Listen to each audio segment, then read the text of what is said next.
Bismillahirrahmanirrahim. Assalamu alaikum, dear students. I am Dr. Nazia Qamar, Assistant Professor of Pathology, Fazaiya Rutwa Medical College, and today I am going to present a very important topic regarding the neuroscience module, and that topic is meningitis. Before starting my topic, first of all, I have to explain you the learning objectives of the today's session. So at the end of the session, the students should be able to know the definition of meningitis, the classification of meningitis. We briefly describe the etiopathogenesis, clinical correlation, and lab diagnosis of acute pyogenic and tuberculous meningitis. So let's start. Now, the question arises, what is meningitis? Meningitis is basically an inflammatory process. So as the name indicates, the meningitis. Itis term is used, it's a clinical term and it is used for inflammation. So as the name indicate that it's an inflammation of meninges. Now the next question is, what is meninges? Meninges is basically a combination of three layers, and I think all of you should know about the names of these layers and the function of these layers. So meninges is basically a combination of three layers: dura, arachnoid, and pia. These three layers can cover the brain, can protect the brain and spinal cord. We collectively called it as leptomeninges. And between these layers, there are some spaces, and in this we have a very important fluid that is called as the CSF is running. So, meningitis, in a simple scientific definition, meningitis is an inflammatory process of the leptomeninges and CSF within the subarachnoid space. And why meningitis occur? It is usually caused by an infection. Infection could be bacterial, viral, and fungal. But we have some non-infectious causes also. We will discuss the non-infectious causes of meningitis later. Let's see the diagram of meninges. I'll tell you in the previous slide that meninges is a combination of three layers. The pia, the innermost lining of the brain and spinal cord. After that, we have an important space. That space is called as the subarachnoid space. In this space, a very important fluid, that is CSF fluid, is going, and CSF basically provide a cushion to the brain. And then we have a second important layer of meninges that is called as the arachnoid matter. And then we have the third layer that is called as the third and the toughest layer of meninges, that is called as the dura mater. And after that we have a skull, and this is the anatomy of the meninges. So the topic which we are going to study is about the inflammation of these three layers of meninges. Now, we have to classify the disease, the infection of meningitis categories. So, meningitis can be an infectious meningitis and it can be an non-infectious meningitis. But the commonest meningitis which we can see in our daily hospital practice is infectious. But we can also see non-infectious meningitis, but it is rare. The most commonest meningitis are the infectious meningitis. So, infectious meningitis can also further categorize into acute meningitis, chronic meningitis, and aseptic meningitis. What is meant by acute meningitis? Acute meningitis means the meningitis which can occur suddenly. The example of acute meningitis is pyogenic bacterial meningitis. So as the name indicates, the infection, The causative agent behind the acute meningitis is what? The bacterial agent. So bacteria is responsible to cause which type of meningitis? Acute meningitis. Then we have a chronic meningitis. Chronic means the disease which can occur slowly, gradually, and it is not sudden in onset. So chronic meningitis have two types. One is tuberculous meningitis and the other one is fungal meningitis. So as the name indicate, in the tuberculous meningitis, that this meningitis is caused by Mycobacterium tubercle. And fungal meningitis is also indicate as the name that there are some fungus which are responsible to cause chronic meningitis. So it's an important question which can ask in the MCQs that which type of meningitis are chronic meningitis. So you can answer the fungal meningitis and the tuberculous meningitis. Now, the third meningitis is called as the aseptic meningitis. Septic term is to use for bacterial and aseptic means non-bacterial. So what else we left? We have viral meningitis. So aseptic meningitis is called as viral meningitis. So viral meningitis is included in aseptic meningitis. So infectious meningitis can be of three. Number one, acute. Number two, chronic. And number three, septic. Student, this slide is very important. So you must memorize and you must write these types of meningitis so that you can recall it time by time. Now, the second category which I told you is non-infectious meningitis. The non-infectious meningitis has three categories. Number one, a drug-induced meningitis, any drug which can cause meningitis. This is called as the drug-induced meningitis. Number two, neoplastic lesion. Neoplastic means tumor, cancers. So any cancers can cause non-infectious meningitis. And autoimmune. Autoimmune means the self-immunity is exaggerated or they are going to destroy their own cells or tissues. These types of disease are called autoimmune disease. So there are some autoimmune conditions which can cause non-infectious meningitis. So you must remember that what are non-infectious meningitis? These are drug-induced, these are neoplastic, and these are autoimmune meningitis. Now, let's start a very important meningitis, that is acute bacterial pyogenic meningitis. Okay, student, you can see this diagram. This is the picture of a brain and we can see the normal meninges over here, right?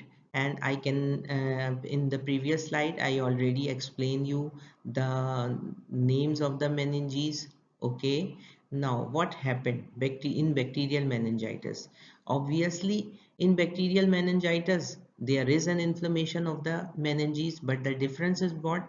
The inflammation of the meninges is responsible, the who is responsible to cause the inflammation of meninges? That is the invasion of bacteria into the subarachnoid space. So there are some bacteria which are involved in the inflammation of meninges. So these type of meningitis is called as bacterial meningitis. So the definition is very simple. Those meningitis which can cause by any bacteria which are called as bacterial meningitis.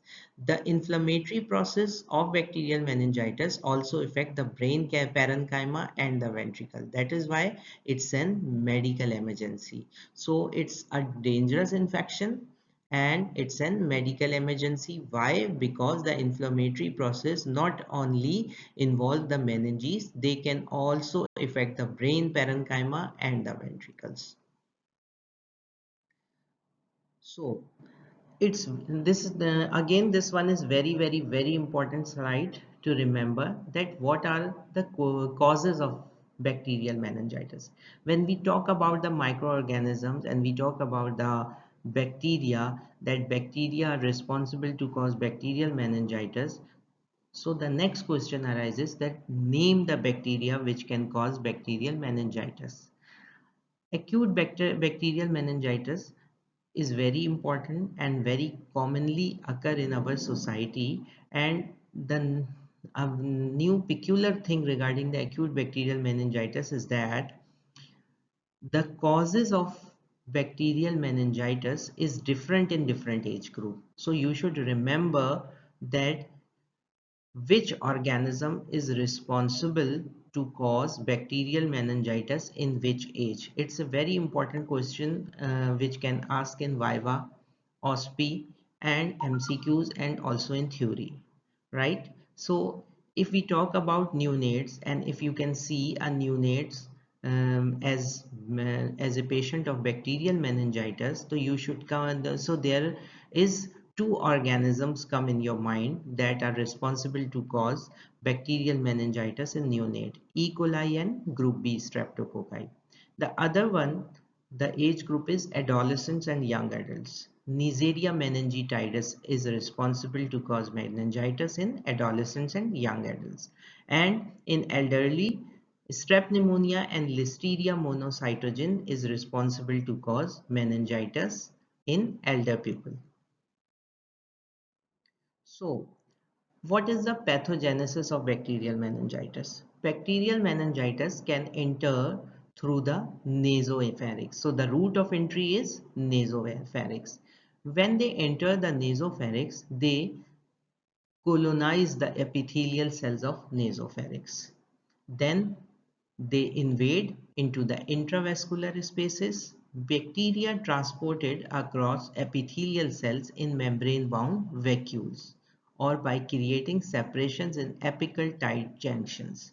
When they enter into the blood, they can cause bacteremia. Bacteremia is dissemination of bacteria into the blood, and then they reach choroid plexus, adhere to the cerebral capillary endothelium, and then bacteria gain access to the CSF, and where they replicate, they multiply, and lysis of bacteria occur. So this is the process where the bacteria can enter into the body and replicate. Now again, this is the picture which I previously show through the flow chart of pathogenesis of bacterial meningitis.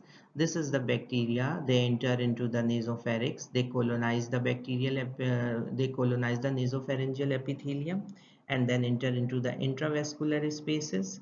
Now from here they squeeze out and they enter into the blood, bacteremia occur, and from here they squeeze out and they enter into the brain and spinal cord and then multiply. They can attack neuron cells, nerve cells, and how they can spread into the body.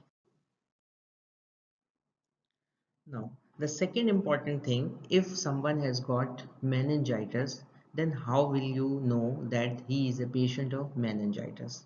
Obviously, a very important thing, the patient's symptoms. Patient will come to you, and finally the signs. Sign is those, the symptoms are those things which can patient tell you. These are the presenting complaints of the patient, and signs are those things which doctor or physician can examine into the patient. So the symptom is patient will come with the complaint of fever, headache, neck stiffness, and changes in mental function. So these are the important symptoms of bacterial meningitis. The neck is stiff, they cannot easily flex or extend their neck, the neck is rigid, and the meningitis, the bacterial meningitis can spread day by day. The patient mental function has also been changing. So the most common sign and symptoms of acute meningitis is fever, headache, stiff neck, nausea and vomiting, sensitivity to light, that is photophobia. The patient doesn't like the light of the patient doesn't like the light. And I told you in the previous slide that changes in the mental function. So if the disease is progressing, the patient has going to the confusion stage. So these are the six most commonest signs and symptoms which you can see easily in the patient of acute meningitis. There is some another thing, bruises under the skin and spread rapidly. Okay. Acha. Now the infant. Obviously, the infant is a child, um, 1 month old baby. He doesn't speak, he doesn't say any complaint. So how can you know that he has got acute meningitis? The sign and symptoms, the symptoms which you can observe in an infant is the infant could be inactive. Were they are unable to move their body, lethargic, irritable, and poor feeding. So if the child is inactive, irritable, continuously crying, vomit, and the feeding of the child is decreased, it means there is some problem and you should go to the consultant to examine the baby. And most probably these are the signs and symptoms of acute meningitis. These things can lead to brain damage, coma, and death if not treated. Again, this is a slide of the symptoms of meningitis: fever, stiff neck, headache, confusion, increased sensitivity to light, and nausea and vomiting. And these are the bruises under the skin. And if I talk about the babies, infants, so high fever, sleepiness, vomiting, nausea, stiffness in the body and neck, irritability, constant crying, mooning or grunting, inactivity, lack of appetite, no interest in feeding, and swelling in the soft spot on the top of head. Sorry. This is the anterior fontanelle, and you can focus and you can examine that the anterior fontanelle is bulging. This is a very important sign in infants. If the anterior fontanelle is bulging, it means the intracranial pressure is increased. So might be it is meningitis or some other infections of brain. So you must remember the sign and the symptoms of the baby infant if they will diagnose as a acute bacterial meningitis. Now, how could you clinically examine? The clinical examination of bacterial meningitis could be assessed through two tests. One is Kernick sign and other one is Brudzinski neck sign. In this picture, you can see the clinician is flex the knee joint of the patient. If they have a bacterial meningitis or meningitis, whenever a clinician is able to flex that child, just because of the pain his head move. And if we talk about the Brudzinski sign, whenever the patient is going to flex, the knee joint should be flexed because of the pain, because the meninges will go over here, and if you try to flex a inflamed meninges, just because of the pain patient can flex their knee. So this is the Brudzinski sign. If these signs are positive in patient, so this will be a patient of meningitis. Now, how could you diagnose the meningitis? First important finding which you can see is the CSF. CSF is a cerebrospinal fluid, and if you can diagnose the case of meningitis, you should test the CSF fluid through lumbar puncture. Now, the second option we have should take the cell biology and to see the cells into microscope. The third latest is the PCR, that is the polymerase chain reaction. This is the amplification test. If you can see, if you can take the tissue cell of the meningitis patient and you can see their amplification in PCR. You can also use viral culture. Viral culture can be used in case of viral meningitis. Rapid diagnostic test. These are the tests which can rapidly diagnose the presence of meningitis, and there are others basic baseline investigation which can do routinely in a hospital work, that is uh, CBC, urine DR, and etc. etc. This is the case of bacterial meningitis. Now, the second meningitis is called as the tuberculous meningitis. Tuberculous meningitis is a form of meningitis that is characterized by inflammation of the membrane meninges around the brain or spinal cord, and it is caused by a specific bacterium which is known as Mycobacterium tuberculosis. In TBM, the disorder develops gradually. As I told you before, it's a chronic meningitis, so the disease is not developed suddenly, it can develop gradually. So, what is the pathogenesis? The very simple pathogenesis, the Mycobacterium tubercle bacilli enter the host by droplet inhalation, after which the localized infection escalates within the lungs and then disseminate to the regional lymph node. The bacilli may then seed to the central nervous system and result in three forms of CNS tuberculosis. Number one, tuberculous meningitis, intracranial tuberculoma, or spinal tuberculous arachnoiditis. So what this slide say that if Mycobacterium tuberculous bacilli enter into the body through droplet infection and then disseminate, this bacilli can result three forms of tuberculosis in the CNS. Number one is tuberculous meningitis that we are studying in this session, and there are two other entities which can also occur if the Mycobacterium tuberculosis enter into the brain. That is, one is intracranial tuberculoma and other one is spinal tuberculous arachnoiditis.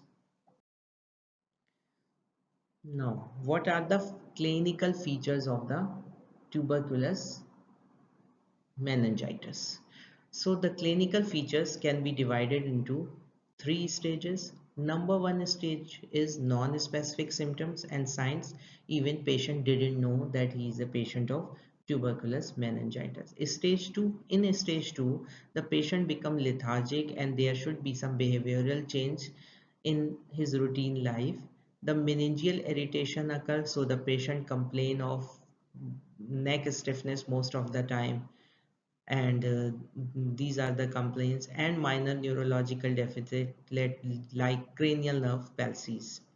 Stage 3 is stupor, coma, abnormal movement, seizures, severe deficits such as paresis. So these three, stage 3 is a complicated stage, and if patient will go to this stage, it is very impossible to revert back of the patient, because this stage can leads to the coma, the abnormal movement, seizure, severe deficits, so it will lead to the death. So if you can find patient in the stage 1 and 2, it is most likely probably a treatable condition, but stage 3 is complicated.